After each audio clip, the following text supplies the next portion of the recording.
listening to The Review on the OSG Sports Podcasting Network.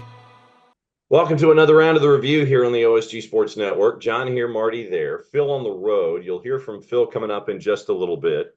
Was he Asheville? Was that? I don't know, but he literally airdrop in. So he'll airdrop in just a little bit. He has his thoughts on the weekend. We have our thoughts on chaos. Obviously, coming up a little later, it's going to be football on a budget, where we're going to take the tour of week number 5 and let you know where you should go, where you shouldn't go. And even if it's not football on a budget, where you should go, and the stuff to keep an eye on coming up in just a little bit. We've got coaches in peril. We have teams in peril. We have players in peril from premature. If it's a premature field storming, that's usually a flag, isn't it? Yeah, traditionally you would think so. I'm just trying to think. It's is there a doctor for that kind of thing? I did not see that in the many commercials that I saw during the games. Yeah, I would like to see if we can pull some weight and get the Tom Brady one banned, because I'm sick of it. Hey, Tommy. They need one more version of that. I mean, just one more. I mean, I bet you what they did is I want an explosion at the end, and never to see that commercial again. Okay. And the reason that I look a little weird is because I'm in a hotel room and I am in Phoenix City, Alabama. And that's right. Yeah, we probably should discuss that one too. The Let's start there. The Auburn game yesterday, where the boss was less than pleased, and understandably so, considering that continues. And Hugh Freeze is apparently throwing folks under the bus now. He's throwing his starting quarterback and his running backs under the bus. He's dangerously close to being on the bottom of that bus. Is he pulling them down with him? No, I would think that, and one of his former quarterbacks in Mississippi, Bo Wallace, actually came out on social media and was explaining, and I probably should grab that too as a part of what's going on. But yeah, Bo Wallace went out on social media after Arkansas beat Auburn and decided to explain what Hugh Freeze is doing. So, of course, social media never lying. There were previous years where Bo Wallace was incredibly complimentary toward Hugh Freeze. He was not yesterday. So of all of the games that happened yesterday, where, sir, would you like to start? ... Well, you know me. I'm a Big Ten kind of guy. Well, I know that, and that's so I figured, all right, you want to run down the Big Ten and find out what's going on there? So what's stuck in your brain as of this yesterday? I'm still trying to figure out USC and Michigan. How do you not tackle people? Okay, you know they're going to run the ball. They threw for 43 yards, I think. Close enough. Okay, so how do you not just run a bare front the entirety of the game after you realize that in the first quarter? I don't know. And so two of the most important runs, there were 3 long runs yesterday by La'el, and I'm guessing either he or his parents were fans of Superman. You had literally, how do you not have like 13 guys on the line of scrimmage late, knowing that they're going to run the ball? Kyle Mullings, 17 for 159, 45 carries on the day for the team to the north. 45. That's like more than 40 and not quite 50. That's a lot. 45 carries for 291. Kyle Mullings got half of that. He had the 63-yard run late, which set up the late touchdown, which gave him the win. Alex Orji, 7 of 12 passing. It's not bad for a running back, though. From Saxe, Texas. Not far from here. And so Orji on the day only passes for 32, but there were 3 running backs from Michigan that had over 10 carries. Orji was one of them, 13 for 43. So he was responsible for 75 yards of their offense.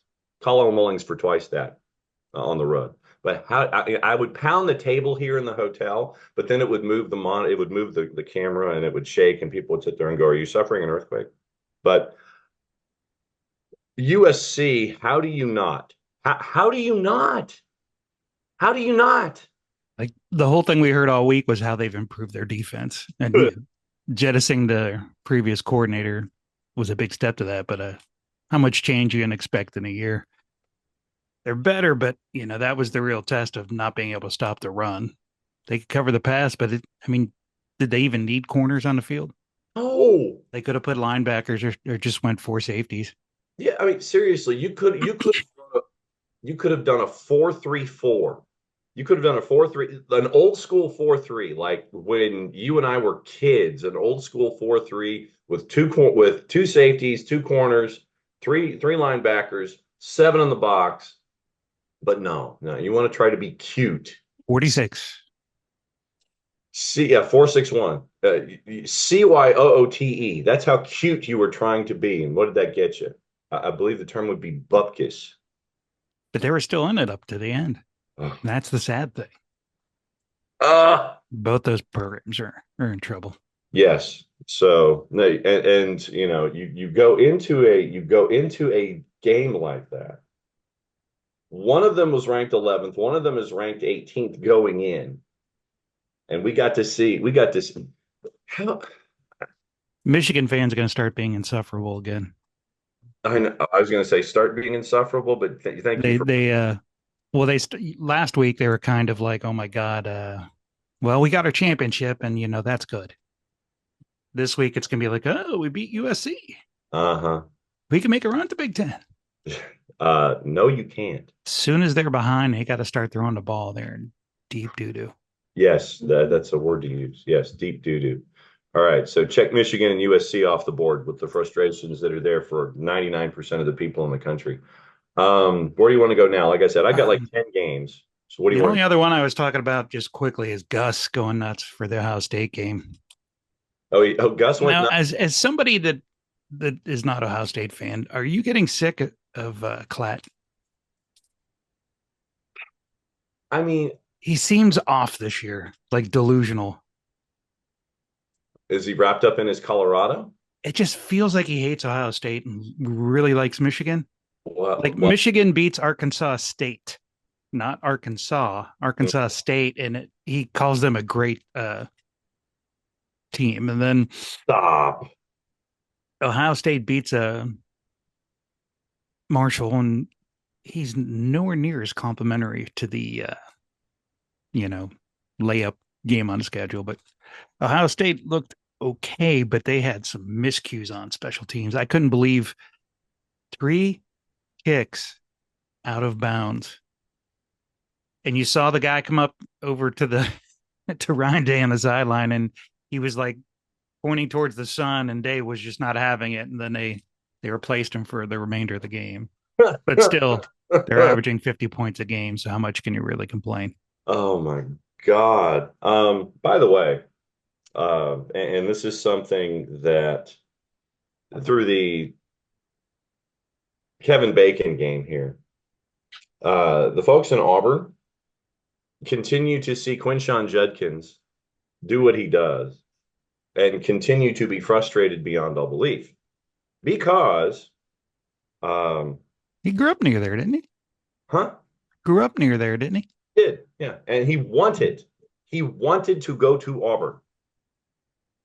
But unfortunately, Brian Harsin, who I'm waiting to see on social media to see what kind of intelligentsia he decides to quote after a game we're going to talk about in a bit, how he's going to grace everybody on social media with his attempts at trolling. Nothing like being somebody who's efforting. Let me see. I'm checking a birth certificate here. Hang on just a second. But nothing like being of a certain age and thinking that you should continue to troll folks on social media. So he likes to do that now about his former employer, who I'm sure paid him 47. So he's even younger than me. So a 47-year-old gentleman who is in between gigs, who likes to troll his former employer, who I'm sure paid him a nice buyout because he was an awful coach on this side of the Mississippi, decided not to recruit Quinshon Judkins, who publicly said, I want to go to Auburn. Brian Harsin did not recruit Quinshon Judkins. He goes to Ole Miss. He does what he does at Ole Miss. And now he goes to your TOSU and runs for 173 on 14. That's not a bad day. He's getting 100 yards a game, and he's not even playing the entire game, and he's splitting with another equally good back. Yeah. Uh, so Trevion Henderson went 6 for 76. Quinshawn Judkins 14 for 173. The intriguing thing is you beat Marshall the way that you did, 49-14. Your yardage is practically identical on both sides of the ball. 289 through the air, 281 on the ground. So that's 570 total, and your differential is 8 yards. 8. And they were just coming out being vanilla, not showing anybody anything before we get into league play. And so you end up getting the big Duke there. I said you got the big Duke. All right, so It's that's not the first time that's been said in this house today. I know.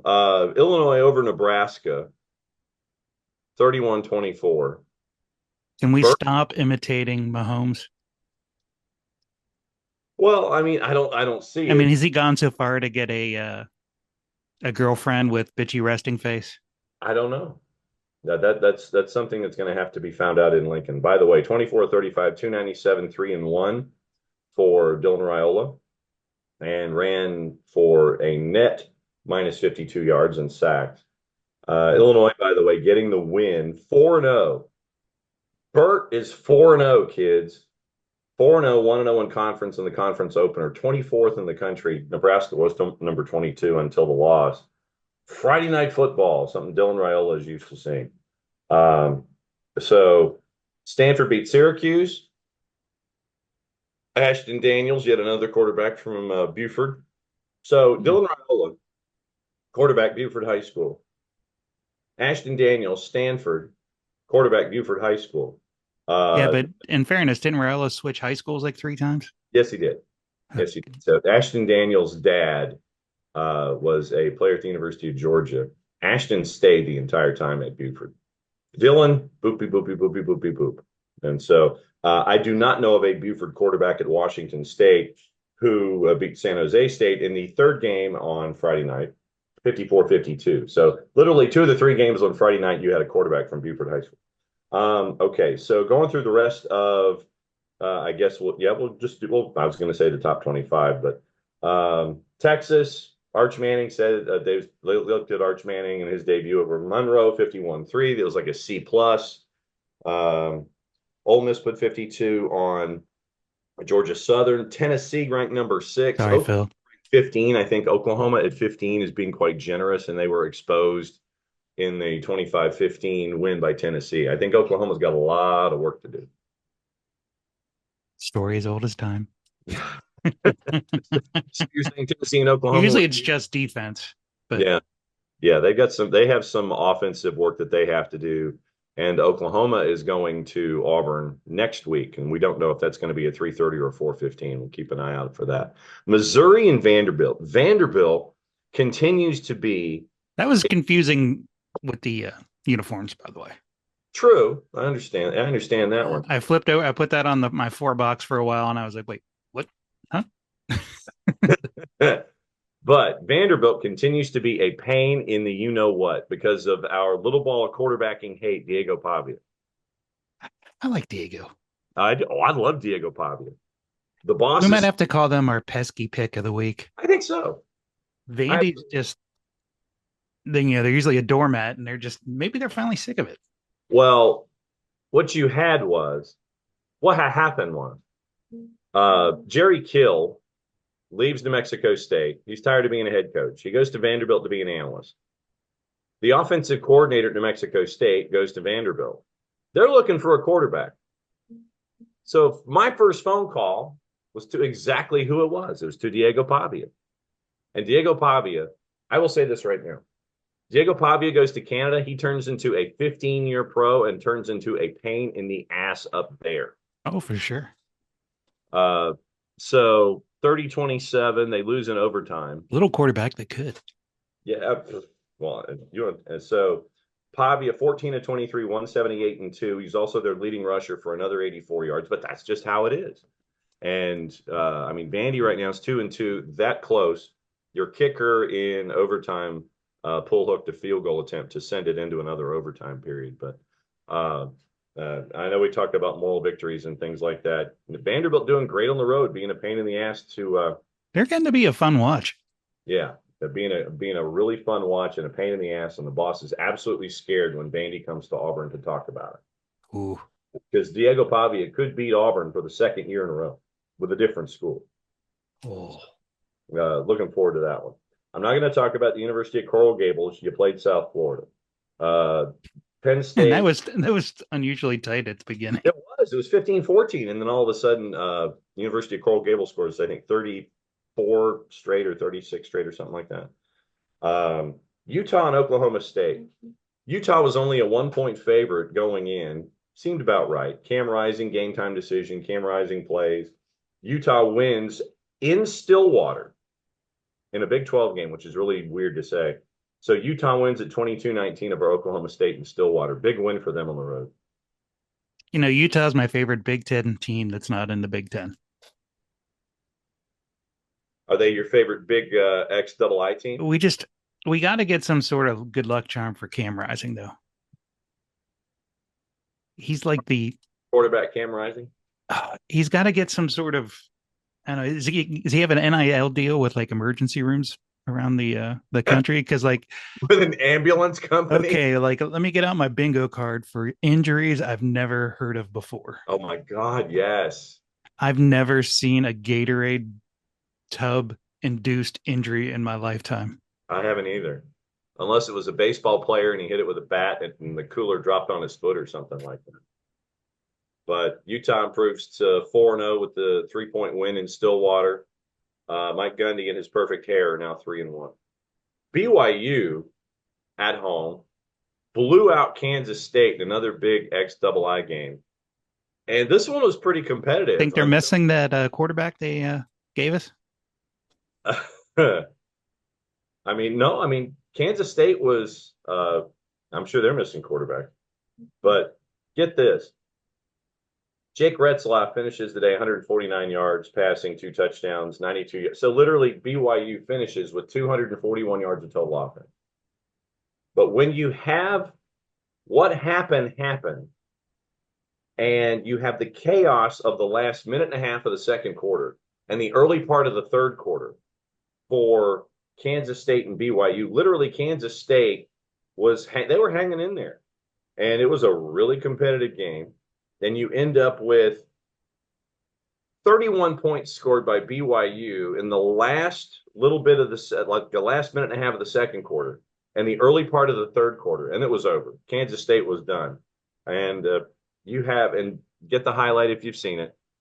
The muffed punt beat 2, 3, 4, turning into a 90-yard punt return for a touchdown for BYU. So the highlights out there, and maybe the kid throwing up on the sidelines in front of Stormy Buonantony is also out amazing there too.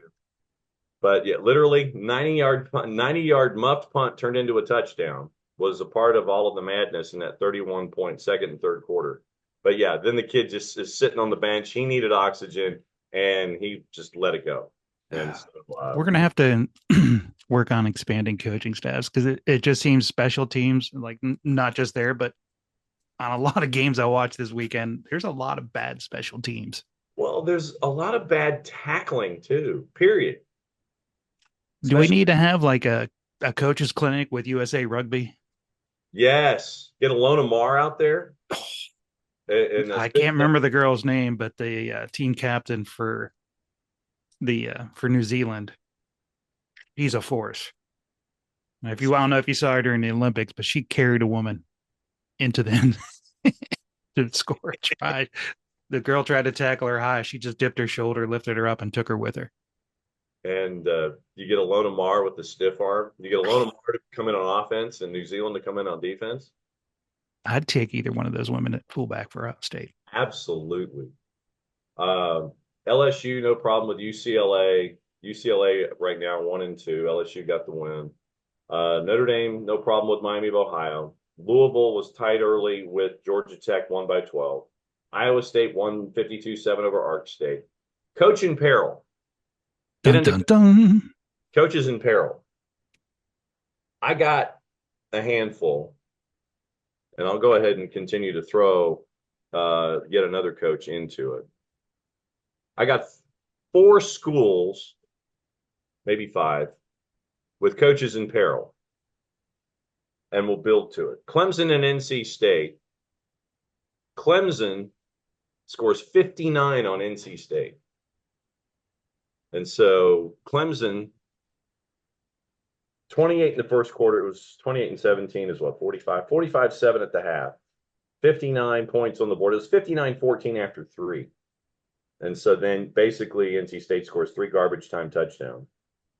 And NC State's 2-2, but they've given up a lot of points. Dave Doran right there. We're ready for the contract extension talks. 2-2 after giving up a boatload of points. That's coach number 1 at least. But I think he's probably lowest on the list that we're going to talk about here. Yeah, I just pulled up coachinghotseat.com. Yeah. And there's in their top 10, there's 2 people in Florida.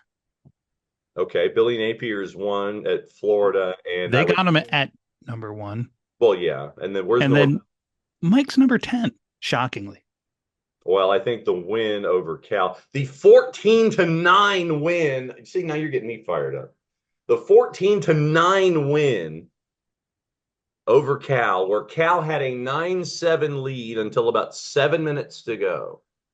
And then 14-9, Cal has a 4th down. They've got to convert late. They don't. And then Florida State runs out the clock. Last time I checked, Cal's not a formidable opponent, though. Right? That is accurate. And that's why I was wondering why Mike Norvell was at number 10. So see, if this isn't a battle of the bands, I don't think. But yeah, Florida and Mississippi State. Figured Florida would win. Mississippi State just is very young and just they've got a lot of, they need to take a couple of years and sit there and sort things out. All right, since you're on coaching hot seat, number 10 is Norvell. Who's number 9? Number 9, we have Sonny Cumbie, Louisiana Tech. Wow. Okay. They got Will Hall at 8. Okay. Shane Beamer in South Carolina at 7.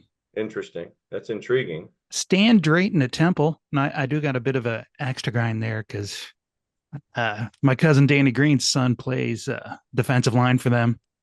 And he was actually All-State, I believe, for the state of Pennsylvania. And they're playing him at tackle. The Temple won by 16 over Utah State, though. They still got him at 6. Maybe they have not adjusted for the weekend. Okay, so continue. And lovely Akron, Joe Moorhead. Not an easy place to win, but he's not a good coach. It's just that's the difficult. When you're in the MAC and you're in the hot seat and coaching hot seat, that's a wild one. All right, next. Number 4, they've got Scott Satterfield at Cincy. What did Cincy do this past weekend? Anything? Apparently not. Okay, so yeah, obviously, if we're talking about it. All right, hang on. Let me see if I can find what Cincinnati did or didn't do. As I sit here and scroll through all the final scores and Cincinnati beat Houston to go to 3-1. Oh, that's odd to be in a hot seat there. Very strange. Of course, he hasn't been winning a lot of recruiting battles, but they're not exactly in the easy state to recruit. Beat Willie Fritz in Houston by 34-0. First ever Big 12 home win. Matches their win total from 2023. That's the problem. Okay, go. Number 3, Dave Aranda from Baylor. Well, okay. So, all right, pause. That game was after dark. That was an after dark game on Saturday. And it was as chaotic as you would think. Travis Hunter not taking any plays off. I think at one point had played 96 of 101 plays on both offense. He didn't even take the commercial breaks off. He was shoehorned in on KFC commercials with the entire Sanders family. Correct. It's like, hey, here's Shedeur and here's Dion and here's Travis, but Travis isn't a part of the. But yeah, we're going to make sure everybody gets at least one word in this commercial so they can get their SAG card. Yes, you get your SAG card. So obvious. Dave Aranda, after yesterday, as we're taping on Sunday, Saturday night, it was, and I've got to give the 3-letter network the broadcasting jinx award of the season to date.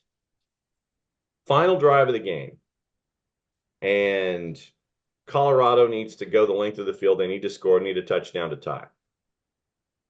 Third down, and I think this is from like the 42-yard line. Shedeur throws it into the end zone. It's dropped. So fourth down, last chance saloon. I think there's like 9 seconds to go in the game or something like that in regulation. So what does the three-letter network do? They break out the film from 30 years ago where Colorado throws a Hail Mary to beat Baylor in regulation. So on the next play on television, Hail Mary, touchdown, PAT, go to overtime. Now, did the producer ask for that or Dion? Uh, I applaud the three-letter network for their timing and doing quite well with that.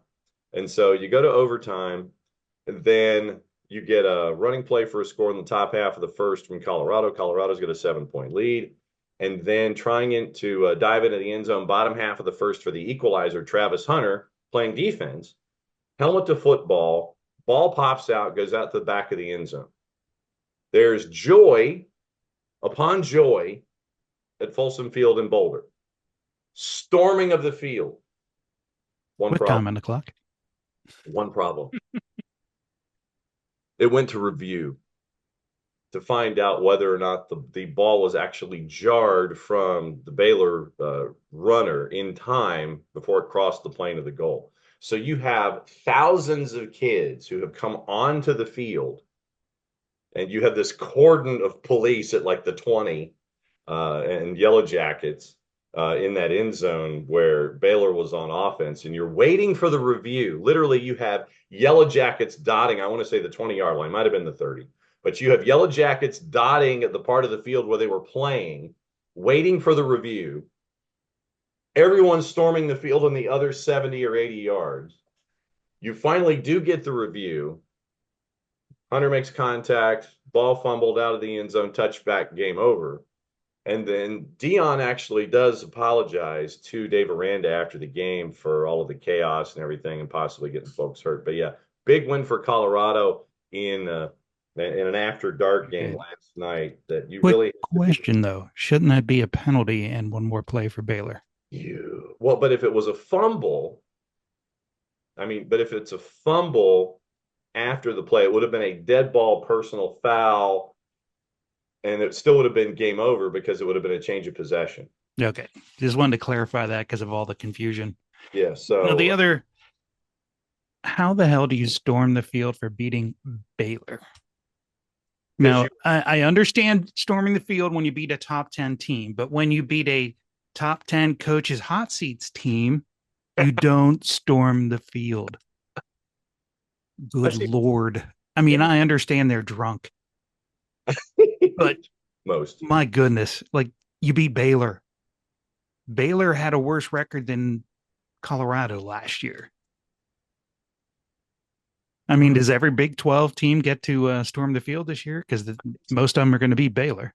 Well, yeah, and they're going to they're going to have to take a chunk out of their TV revenue, paying all the fines. So, big win for Colorado last night. They go to 3-1. Wild comeback to get into OT. All the chaos in OT, and then it all sticks together. So Baylor 2-2, and Dave Aranda is still in the hot seat. Who's above Dave Aranda? Oh goodness, let's double check here. Sam Pittman. Oh, okay, but I bet you Wilkie wants him at number 1 though. Yeah, Robert Petrino Esquire probably wants him at number 1. Let me get the box score because like I said, that's why I'm in a hotel room with the boss, and that's why because we were there yesterday and got to see Arkansas's double-digit win over Auburn. You had not one, not two, but 3 quarterbacks who had serious problems quarterbacking. Taylon Green needs reps. He really does. Yeah. 12 of 27, 151, 1-2. Peyton Thorne did not start for Auburn. Hank Brown, the redshirt freshman from Lipscomb Academy outside of Nashville, Tennessee, the Trent Dilfer coached Hank Brown, got the start. And so and I guess this is where we go into our SEC sidebar before we go to break. All right. So I'm going to walk you through this. And if I have overstepped an idea, I will call you out quick please, as could be. please follow my attempts at logic. And if I go off the train tracks, please bring me back. So, first drive of the game, Hank Brown at quarterback for Auburn. You are running hurry up. You are in rhythm. Hank Brown throws a touchdown pass. Auburn is up 7-0. You would think offensively, with Hugh Freeze, offensive genius, capital O, capital G, a positive, that you would continue to operate in that manner for the rest of the game, tiring out the Arkansas defense, et cetera, et cetera, et cetera. You did not. So miraculously, when you go away from that kind of offensive output, you stop scoring. Hank Brown on the day, 7 of 13, 72 yards. So at the half, after Arkansas is leading 7-0 at the half, and you have gone away from what got you down the field in the first place, you decide to change quarterback. So third quarter, Peyton Thorne. They didn't change play calling. They just changed quarterback. Correct. Okay. Yes. Just clarifying. Yes. And so the boss is off camera here, and I would probably summon the boss in to discuss this as well. If you hear cussing, folks at home, then you know she's close by. You don't have to hide. You don't have to hide in this. I mean, I'm addressing. She doesn't want to say a bad word on camera. For those who are just listening and not watching, I'm addressing off camera. The boss is off camera listening to this analysis, and she is fact checking me as we go. So third quarter, after Hank Brown had thrown 3 interceptions after going away from the rhythm offense that got them down the field in scoring position. With the only quarterback that currently scored on the day. Yeah. So Hank Brown, 7 of 13, 72 yards, 3 picks. Halftime pulled for Peyton Thorne. Peyton Thorne, 13 of 22, 213, 2-1 on the day. Peyton Thorne also threw an interception. So how many quarterback turnovers is that? 4. So that's 4. And a running back fumble as he was going into the end zone. So yes. We're about to go into the end zone. So yeah, so you hear the boss off camera. So yeah, she's getting fired up about all this analysis. Like I said, she's fact checking. You're gonna have a bruise on your arm.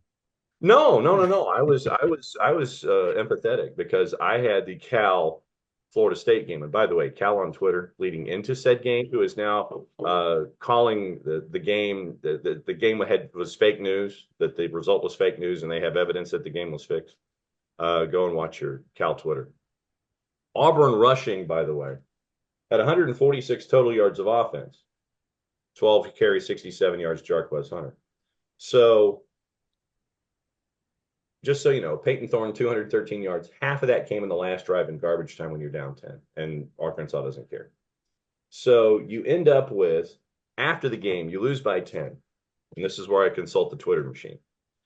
You have the head coach of Auburn University throwing his players under the bus. And I want to get the quotes because I want to get it right. So literally, Hugh Freeze, the head coach of Auburn University, and I'll paraphrase, was complaining about quarterbacks throwing interceptions and running backs fumbling as they were going into the end zone. And that they needed players that didn't do that is basically what Freeze Does he have drills for either of those things? Well, I would think, and practice, perhaps, Oh, who's that fall on? I believe that would be the coach who is responsible for coaching. Just a thought, Who's the offensive coordinator? I believe that would be the gentleman who is Freeze Common Hugh. Oh, okay. Just clarifying for those that don't follow Auburn. Yes, quoting Hugh Freeze after the game. Quote, I know that there's people open, and I know that we're running the football. We've got to find a guy that won't throw it to the other team, and we've got to find running backs that hold on to it, end quote. So okay, I got to ask about the people open and running the football. Those are 2 different plays, right? Yes, they are. Okay. So then, on the 280 character app, former quarterback under Hugh Freeze, Bo Wallace. And for those wanting, once again, on video, I'm going to try and there's Bo on the 280 character app for those who are watching on the video version. So Bo, on the day, he decided to challenge what Hugh Freeze said in the post-game press conference. So Bo Wallace, quote, "We're approaching the point that he's thrown so many QBs under the bus that maybe no one wants to play for him. His offense Mm. helped me tremendously, put numbers up when I blew my shoulder out, but why is it someone else's fault every time there's a loss? But when there's a win, I watch the press conferences just to count how many times the I word is used. Appreciate what he did for me. My son wouldn't be playing for him, though. I got a story I'll keep in my back pocket forever until it's time." Auburn staffer is calling my phone incoming. "But that dude has never helped me a day in his life. It was always only about getting an extra win for him so he could collect his extra 100 racks a win. If y'all knew the medications and shots I was taking to get that man his money, you wouldn't believe that they would let you walk on a field like that. And with all that, I still feel the tires from the bus." Bo's drunk. Nah, he's as sober as could be watching tape, just tired of this dude always blaming players every single time.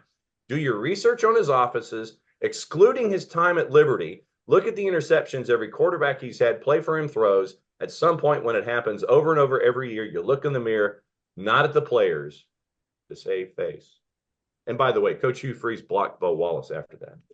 Wow. I also notice a lot lack of Auburn stuff on his on his on his Twitter profile. Usually there's something on the background, or maybe a shot of him in his jersey. No. Well, Bo was the quarterback with him at Ole Miss. So how long is that locker room completely gone for him? I think if they lose to Oklahoma, it probably is.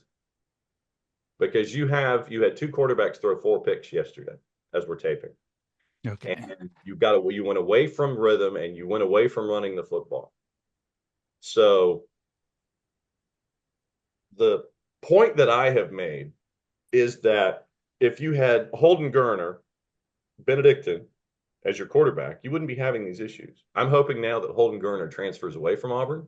I'm hoping now that Luke Kromenhoek transfers away from Florida State. Both of them Benedictine quarterbacks who took teams deep into playoff runs in Savannah and Georgia high school football. And if they decide to leave, they would both have their redshirt year. Correct, because they have gotten virtually no work done. If you see an injury with either one of those quarterbacks, you can assume the locker room is already gone. Correct. One more, and so what's the rest of your coaching hot seat? The number one guy, we already stated, Billy Napier. Okay, so Billy Napier's number I one. wouldn't want to be a coach in Florida anywhere.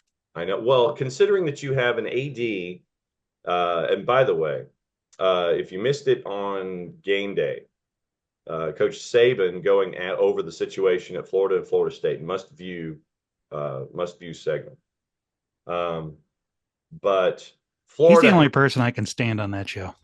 Florida has an interim president and an AD that is not winning any fans. And so you're trying to fix that situation in that dynamic, and I don't think it's going to happen. One more coach in peril before we go to break. Jeff Collins, the defensive coordinator at North Carolina. Oh, good Lord. Jeff Collins, and the funny thing is that there were folks on social media who knew him from his time at Georgia Tech as a head coach, who are saying, now you are seeing what Georgia Tech got to see with Jeff Collins. Jeff Collins' team yesterday, and everybody's looking at Mack Brown to resign. Everybody's looking at Mack Brown to quit. When in fact, it is Jeff Collins, defensive coordinator, that has this happen to them. You gave up 70. I mean, this is a Maui Invitational score. I had to when I saw those highlights, I had to double check that wasn't like some kid playing Xbox. I know. Alonzo Barnett, 22 of 34, 388 and 5 through the air. Another 99 yards rushing and 2 more scores. So responsible for 7 touchdowns, 487 yards of total offense. Offensively, James Madison, 611 yards of net offense. Now, how long ago was it that they were in Division I AA? I want to say it was 3 years? Okay, so they're just now bowl Yeah, eligible. yeah, they're just getting. Yeah, I think they were bowl eligible last year, as a matter of fact. Because we did have the controversy with them. Yeah, when they first came in, where they had the great season in conference, and they couldn't, even though they won the conference title or came close to winning, they weren't bowl eligible, and they got skipped over. Yes, so you had Think that. about that for a moment. I'm wondering. Everybody's sitting there looking at Mac Brown at college hot seat. Okay, Mac Brown, what's he known for? Offense, and he still put up 50. Yeah, and he's being a CEO. He just doesn't know how to hire a defensive coordinator. Yeah, and so for me, you got to look at Jeff Collins for giving up 70, and I think there was also a pick six and a punt return for a score. So of the 10 touchdowns, 7 you had that were responsible for on the offensive side, and then the other 3 came in different ways. So now you got to look at Jeff Collins. That's still over 50. Yeah, it's still over 50. That's it for this particular segment. What do we have coming up? I believe that we're going to check in with probably at an Airbnb somewhere. I think it was in Asheville. I think so. So I guess we'll toss it over to Phil and get his thoughts on the games of the day. So we'll go to break. You'll hear Phil, and then you'll come back. You'll hear us, and it's college football on a budget, and we'll keep an eye on other games. This is The Review on the OSG Sports Network. Stick and stay. We'll be right back. Please like and subscribe and watch it more than once. We need the numbers.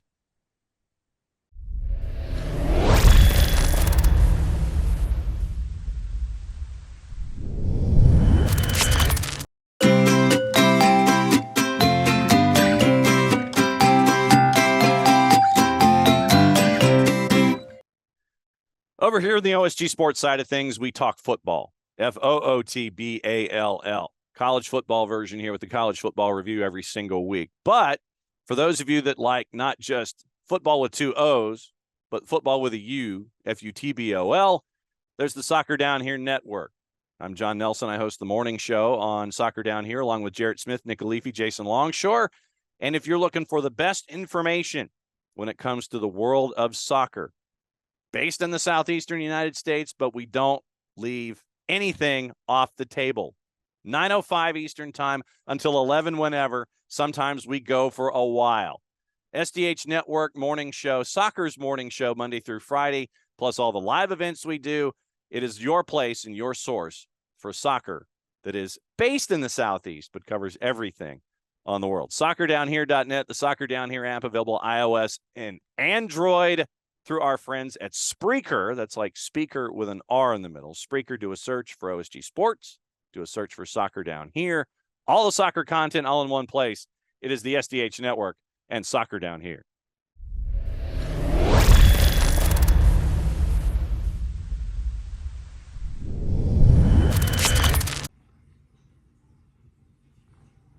Hey guys, greetings from beautiful Charleston, South Carolina. We're finishing up a week vacation. Had a great time. Did get to see some college football on Saturday and some interesting stuff going on. I'll give you a few thoughts and observations here. I'll be in the car when you're actually recording the show, which is why I'm taping this. First thoughts. Don't want to be a football team in the state of North Carolina right now. There's some pretty bad football. North Carolina State giving up a 59 spot to Clemson. That wasn't pretty. What else can you say about that other than there is no defense? Get it? Never wanting to be outdone by their rivals, the North Carolina Tar Heels gave up 53 to James Madison in the first half. Come on, guys. You're supposed to be a mid to upper level major college team, and you gave up a total of 70 points. James Madison in a loss. Yeah, not good. Needless to say, the ACC is not a good football conference right now, outside of maybe the University of Miami, which I still have to be convinced. Yeah, I know everybody's already pushing Cam Ward as being Mr. Heisman Trophy for 2024. I don't buy it yet. Let them play somebody for real, and we'll see what happens. But right now, they really haven't done anything to impress me either. A couple other games of note. Tennessee went in and pounded out a win against Oklahoma. Tennessee's pretty good. No way around denying that. Remains to be seen if they're going to be an SEC championship level team. They've got a couple of obstacles to overcome later this season. But hey, you never know. Going into Norman and getting a win's not an easy thing to do. Outside of that, I was surprised to see Michigan beat USC. Michigan can't throw the ball, but they can run the ball enough to beat a pretty good USC team. No, Marty, they aren't going to beat your Ohio State Buckeyes. Even if Ohio State keeps beating nobody, which they've been doing, they'll beat Michigan when the time comes. You heard it here first. Thank you very much.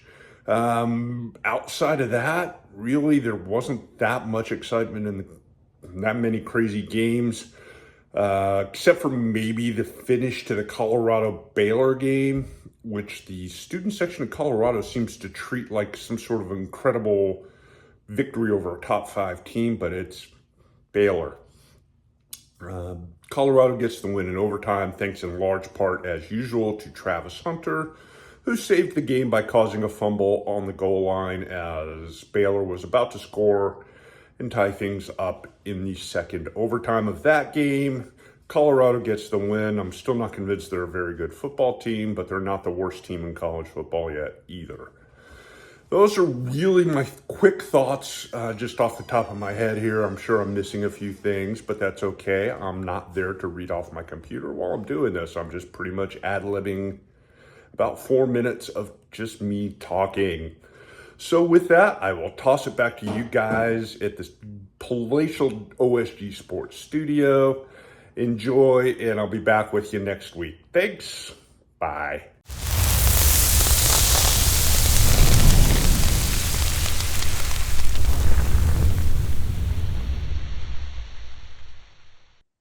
Welcome back from the Airbnb. Sounds like a grocery store. Welcome back from the Airbnb in somewhere near Asheville, North Carolina, with Phil, OSG Nelson, at Penguin TV over there.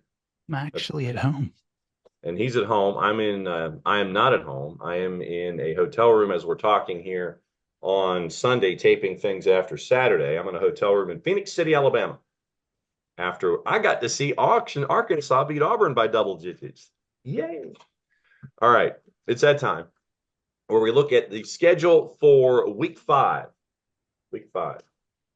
And it is time.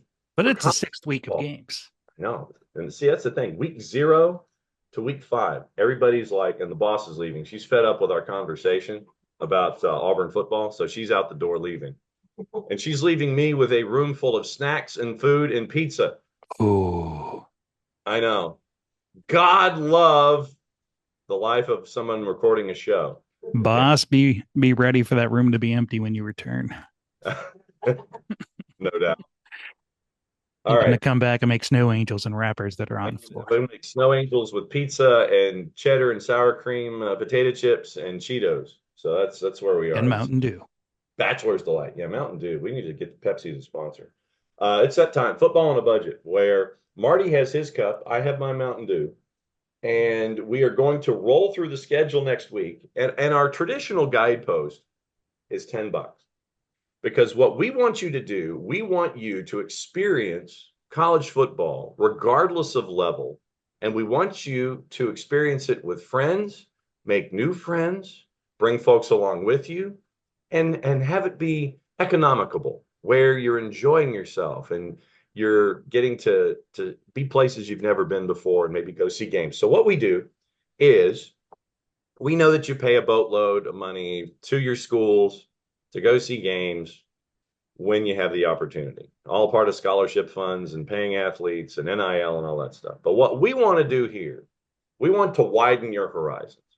And so what we have done is we have earmarked each game that is a get-in price right now as we are talking, under $10, and we're going to figure out whether or not we would go see that game if we were close or if we were in market. And out of the blocks, Okay, we also got to note that the cost of these games is less than an NIL upcharge currently proposed by Tennessee. Correct. That is absolutely true. So take your Knoxville upcharge, put it Unbelievable. aside, and invest it into going to other games. So, you know what? We don't even have to waste any time because the first game on the board ties to your Temple Owls, Marty. Army at Temple Thursday night at the Link in Philadelphia. Get in price $9. Ding, ding, ding. Why? Because Army can frustrate the ish out of folks, and it is so much fun to watch them play football. Always support the service academies, especially for that price. Correct. It's currently 9. I bet you that drops down to 5. Yes. So It's a good stadium. Thank God it replaced what it replaced. take friends, and it replaced Veterans Stadium. So we've got a lot of TBDs right now for time starts, and none of them are economical. So forget it. Just for the extremes, by the way. I'm getting tired of the TBDs. Yes. Just for the record, the get-in price for Wazoo and Boise State is more, it's 50% more than Oklahoma State and Kansas State in Manhattan. Get-in price in Boise, $152. Get-in price at Kansas State for Oklahoma State's $105. We don't want you to go to those games. We want you to go to Pratt and Whitney Stadium, maybe if you're so inclined, in Connecticut, in stores, Pratt and Whitney Stadium in East Hartford. $6, noon kick, CBS Sports Network, Buffalo and UConn. I'm going to buy it because you probably can't see it on CBS Sports Network because you may not be able to find it. That's true. Absolutely true. Our streak continues in New Orleans. Oh, saw this. South Florida and Tulane. Noon Eastern kick. Now, these are targets of the Pac-12 also, aren't they? Yeah, they are. Yeah, they are a target of the Tupac or the six or whatever they are right now. Get this. Yulman Stadium on the campus of Tulane University. It is from one of our favorite bicyclists of all time. $2. South Florida at Tulane in New Orleans. I can't hit the ding any harder. Okay, I am buying the entire row and stretching out. I might buy the row in front of me and put my legs over. See, that's what you do. You buy like a block of like 10 behind you, 10 in your row, or 10 around you, and 10 underneath you. You sit there, you're the middle. You're like the middle, you're like Paul Lynde on Hollywood Squares. You buy all the seats around you. Become a focal point. You're spending what? So if you're in the middle, 9, so it's multiples of 9. You're buying 18, 27, or 36 seats. You buy 18 seats, you're spending $36, or 27 seats, you're spending $54, and you've got it is 3 deep of 8 around you. See, I like that, but I want to take it a little farther. Okay. I want to spell out OSG in this section. So have it clear, buy all the seats and just have people spell out OSG, or make a blank spot of O, blank spot of S, blank spot of G. There you go. I love that. I would pay so extra. Noon Eastern, New Orleans, campus of Tulane University. This is probably our buy of the week. So you could start tailgating at, say, midnight in the French Quarter. Sure. And then catch an Uber over to the game. And bring your friends with you. And go back. Because you'll be done by 3:30 Eastern, and it's middle of the afternoon, and you can hop in. The place never closes. No. You can get beignets before, during, and after the game. You go to Mother's. You go to Mother's for breakfast. The line in there is going to be longer than the line for the game. Just be warned. Yeah, you go to Yulman. and then you go back to the French Quarter for dinner and dessert and overnight. So literally, it's like you start at midnight, you go overnight. You're in line at Mother's for breakfast. You get breakfast at Mother's. You go to the game at Yeoman. Then you go back to the French Quarter for afternoon, for dessert, for dinner, and for the continuation. You could have a hell of a 24 hours. Oh God, yeah. Throw a little Cafe Du Monde. Oh, Make sure you wear a dark shirt and get a bunch of powdered sugar all over you because it's not the full experience unless you do that. fantastic. One more game under $10, and I'm not so sure about it. It is Charlotte at Rice, 7 o'clock on the Plus at Rice Stadium. Tickets $9. So tickets to Rice is cheaper than buying actual rice. Correct. Groceries are too expensive. That is absolutely true. So go to the game. That's your I'm in. okay. That is your Division Ones of football on a budget. You can, in 1AA, should you feel so inclined, go to Kenneth P. Laval Stadium in Stony Brook, New York. And this is where we expand our horizon. Kenneth P. Laval Stadium, Stony Brook, New York. 3:30 kick on Flow. Morgan State at Stony Brook. Get in price $9. Take it just because I've never been there. Exactly. And I'm pretty sure I have no idea how to get Flow. I don't either. It's a subscription. It would be something to add to the stacks. I'm sure. So if they add rugby to their programming, I might look into it. Yeah. Division 2, Division 3. Morgan State looks like they stole that logo, by the way. From the folks out in they look like they just applied different colors to Missouri State's logo. I was going to say the folks out in in California. I was going to say the folks out west at Cal. That looks kind of Calish. I'm looking down the list of games, and North Carolina Central against Norfolk State doesn't even have a price, and it's It's going to be in a neutral field. So Okay. 2 East Coast teams playing in Indianapolis. Okay, and so if there's no price, Why is this game there? maybe it's free. I've been to Norfolk State, and it's worth going there just to get a big turkey leg. Their concessions are awesome. See, now you're taunting me. That's oh man, why do you do that to me? Taunt me like that. Before we get out of here, that's football on a budget, by the way. Looking for a sponsor as always. Maybe Budget Rental Car. Maybe, hey, Budget, you want to sponsor football on a budget? We want to widen your horizons. We want you to enjoy the sport. So please widen your horizons, enjoy the sport, and go to New Orleans. Go to the Tulane game. Put butts in the seats in Tulane and continue your partying. They're a good team. Go watch them. $2. I want my $2. $2 to go see Tulane. I mean, come on. See, Tulane. That's our buy of the week.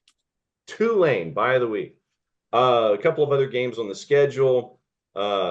You are at Michigan State on Peacock. Get in price $74 at Spartan Stadium. A lot of people complain about it, but I got to be honest, Peacock has come a long way in the last year. They have, absolutely.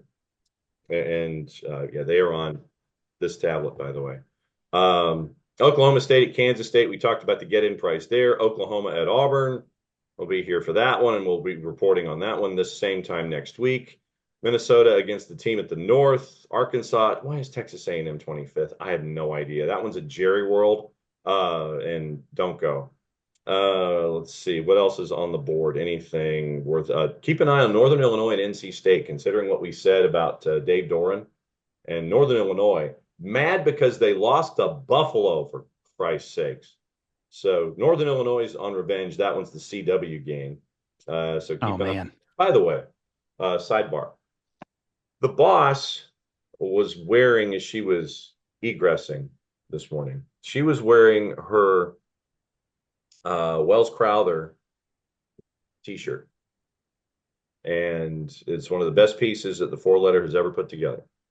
So it was the red bandana game at Boston College, and Boston College beat Michigan State at the red bandana game. It is a very special environment, and So the boss reminded me that she was wearing her Wells Crowther shirt on the way out the door. Go find that piece. After September 11th, one of the best pieces that the Four Letters ever put together about Wells Crowther. Louisville at Notre Dame. Louisville at Notre Dame, get in price $51. It's a 3:30 game on Peacock. Depends which Notre Dame team shows up. Southern at State. Ooh, 3:30. 3:30 here in our footprint at Pete Petty Field at Center Park. Georgia Southern at Georgia State. Ooh. State or Southern. On the U, get in price $52. I'm sure that price will go down, especially if you know folks. But yeah, that's going to be a fun one. And Georgia Southern fans will travel from the borough for that one. For that sure. one. State bragging rights. North Carolina at Duke. Duke. Keeping it once again. In football, people, in football. Yes, in football. If Duke does what James Madison did, Jeff Collins is probably out of a job. He probably should be out of a job after this week. UT Martin at Kennesaw State. That's, I think, their homecoming. Get in price $29 at the fraction. Stanford's at Clemson. Good luck, Stanford, after what happened this past week. Georgia and Alabama. Alabama! Oh, what are those going for? $258. That's going to go up. 2 versus 4. Get in price $258. Prime time on ABC. So that's definitely one that a lot of folks. I mean, that's hands down the best game of the day. No question. Illinois, you mean not Illinois at Penn State? Beaver Stadium, get in price $42. Nice Beaver, thanks. Just got it stuffed. Florida State's at SMU on the ACC network. Get in price $68 at Gerald Ford. New Mexico. I got to give SMU some credit. That game, former coach gets tossed. Gets 2, not 1. 2 personal penalties and tossed. And the I don't know if you get on Twitter, but the crowd shot videos had a lot of hand gestures to him. He was waving. I gotta give him credit. He was smiling and waving as he left, but man, he was not getting waves coming back in his direction. No, not at all. Got a little itch on the skin, maybe. Telling him he's number 1. They're throwing iron skillets at him. Yes. New Mexico at New Mexico State at Aggie Memorial, get in price $26, 8 o'clock. And the late game, Arizona at Utah. Arizona up and coming. I don't know if they've got enough up and coming after Utah, but once again, Utah survives Oklahoma State 22-19. They catch their breath. They're at home. Get in price at Rice Eccles is $109. But I know that a lot of folks are going to be looking at Georgia and Alabama. Get in price $258, and that's going to be worse as the week goes along. Oh, that's definitely going up. Any other thoughts before we get out of here? Everybody, do an extra session on special teams. And tackling. Tackling people. Tackle. And then somebody get Joe Klatt a teddy bear or something. Maybe a pair of glasses. It is all about the narratives. It is all getting insufferable. It is all about drawing folks to the video. And by the way, let me sit up straight so I can show you who we are sporting this week. Our friends at Gallaudet, the home of the huddle. Yeah, the home of the huddle. The Bison from Gallaudet, who got approval from the NCAA for the ocular technology. You remember the AT&T commercial where AT&T installed ocular technology inside the football helmet over one of the I think it's over the left eye of the quarterback, so they can signal in plays from the coordinators on a tablet, and it shows up on the pull down screen inside the quarterback's helmet, so the quarterback can look at the play and call the play that was sent in from a tablet that the quarterback for Gallaudet can view on his eyepiece that's over his left eye. How will Michigan cheat on that one? Our quarterback can't hear, but seriously, well done by the NCAA to let that happen. Congratulations. You get applause for this week. I definitely want to see a helmet view of that and what it looks like. And I can't imagine playing with that in the rain or mud. The AT&T commercial is probably on YouTube or something, but literally what it is, it's almost like the Borg, where you have the You have the quarterback wearing the football helmet. There's an eyepiece. There's a reflective eyepiece that shows up over the left eye, and the play comes out over the eyepiece, and then the quarterback calls the play, and then Gallaudet goes on offense. Two things I'm worried about. One, is that going to make your accuracy weird having that thing hanging down? And then two, I don't know if anybody has seen The Jerk, but the glasses attachment that made everybody go cross-eyed. Yes. I'd have to think that would skew your vision to one side. Yeah. Wear contact. I'd be interested to try one out though. Yes. So we figured we'd support our friends from Gallaudet this week, the home of the huddle. Phil is in Asheville. He'll be back next week. Marty is at OSG Southwest. He'll be back next week. I'm in a hotel room in the Footprint. I'll be back next week. So, and J-Dub's back on the milk carton, I guess, right? Yes, he is. Okay. So for everybody here, for Wilkie, for J-Dub, for Marty, for Phil, for me, I'm just John. Don't forget the OSGX in the midweek where Wilkie and I go over everything and we update football on a budget to push you in to places. You know what? How about this before we get out of here? What if we bought tickets to the game in New Orleans and gave them to the local boys club or some charity of our choosing? I'm in.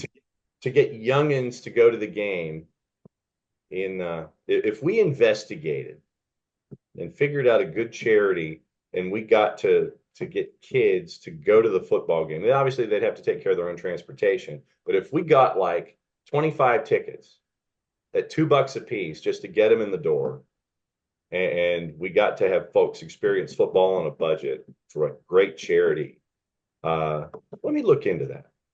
And we'll take suggestions too, by the way. Reach out to us on Twitter. I want to take suggestions. I want to get folks in the door so they can see Tulane football. And if it's youngins and if it's folks of a certain age, let's see if we can swing that for this week, eh? I'm in. All right. We'll keep you posted.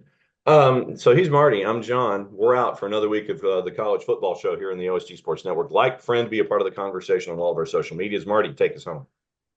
Please like and subscribe.